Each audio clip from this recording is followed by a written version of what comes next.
هاي بنات، شوفوا شنو جايبت لكم اليوم.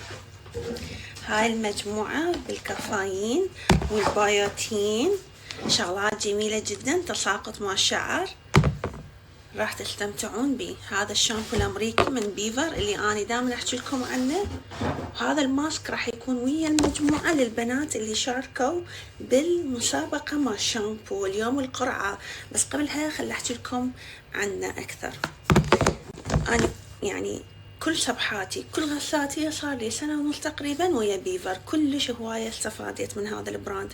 مثل ما أقول لكم دائما كان بأمريكا وجابوه وكالة للعراق، هو بمول العراق طابق الثاني، فعندهم توصيل كل محافظات العراق والسعر جدا مناسب، يوقف لكم التساقط من قاعة. وما عدا هذا يغذي الفروة مال الرأس من الجذور حتى الأطراف، ويا هذا السبراي. وهاي راح يجي ويا المسابقة هدية لكم جيفت. ليش؟ لأن أي شيء يوقف تساقط شوية يخشن الشعر، فهذا راح يجي كداعم ينعم الشعر بالأخير. يلا أحكي لكم عن هاي المجموعة حتى إذا ما طلع اسمكم بالمسابقة يجيكم الشامبو ورا البلسم. الشامبو بكافيين وبيوتين يقوي نمو الشعر ويخليه ينمو بطريقة كلش صحية وسريعة، شعركم راح يطول بسرعة ويوقف التساقط هماتين بفضل البيوتين والكافيين. يعني راح شعرك ما يكون بتقصف، ما يكون ببهتان، راح يكون بلمعة وبمرونة للشعر. مع هذا راح يوقف لكم شكو تساقط. هذا عندكم شامبو.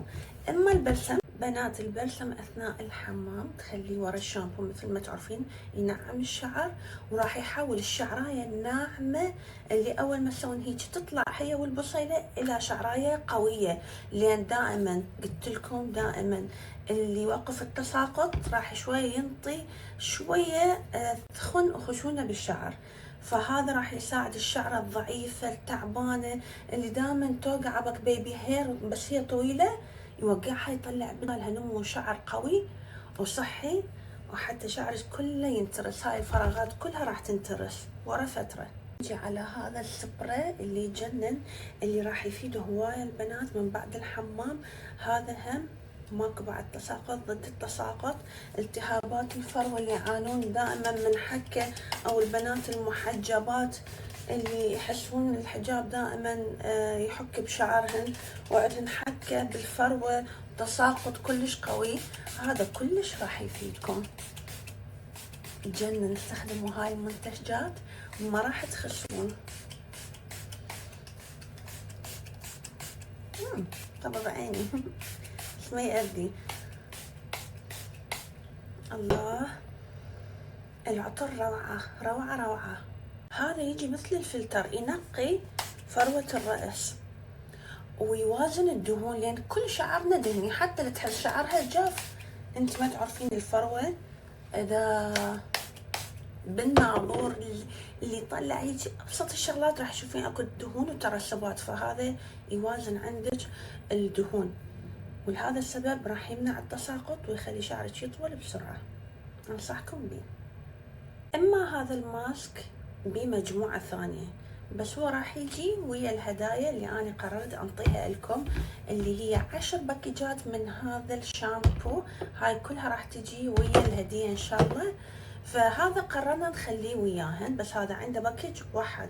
هذا بمجموعة فيتامين، يعني يخلي الشعر كلش ناعم وحرير، راح يدعم شعرك ورا هاي المجموعة ما تساقط حتى يسوي نعومة بالشعر. كلش حلو كمغذي، بثلاث فيتامينات كلش مهمة. ما عدا هذا راح يحفز الشعر هم ويا المجموعة ما تساقط انه ينمو بشكل ناعم وطبيعي. فهذا هم الماسك لازم ما تستغنون عنه. الله، نهاية الدنيا، كلش ناعم كلش، فانصحكم به. هسه بعد ما اروح انشف شعري حتى لا امرض، راح اخلي لكم 10 باكيتات كبار. هاي باكجينج اسوي لكم اياه، هذا تاخذوه هدية لكم. يلا اليوم السحبة، اللي ما راح يطلع اسمهم بالسحبة ان شاء الله حظ اوفر غير مرة. واحب اقول لكم موجود هذا بالطابق الثاني بمول العراق، تقدرون تشترون من عندهم حتى لو اونلاين، عندهم توصيل كل المحافظات خلال يوم واحد، وعندهم توصيل الكردستان هماتين. استفادوا من هذا الشامبو، يجنن. وألف ألف مبروك كل اللي فازوا واللي ما فازوا للضوجن إن شاء الله بالأيام الجاية. يعني تقريبا انتو كلش هواية ما شاء الله، فحتى لو أسوي لكم مسابقات يوميا أكيد ما راح أقدر أفوز كل الموجودين عندي بالفولورز من متابعين معجبين، بس إن شاء الله بالمسابقات الجاية تفوزون. love you. وأخيرا خلصت من القرعة لأن كلش تعبانة ومالي خلق، وكل يوم يجتوا تقولوا لي جيهان شو وقت تسوي لنا القرعة. خلصنا من القرعة والهدايا راح توصل لكم يوم يومين.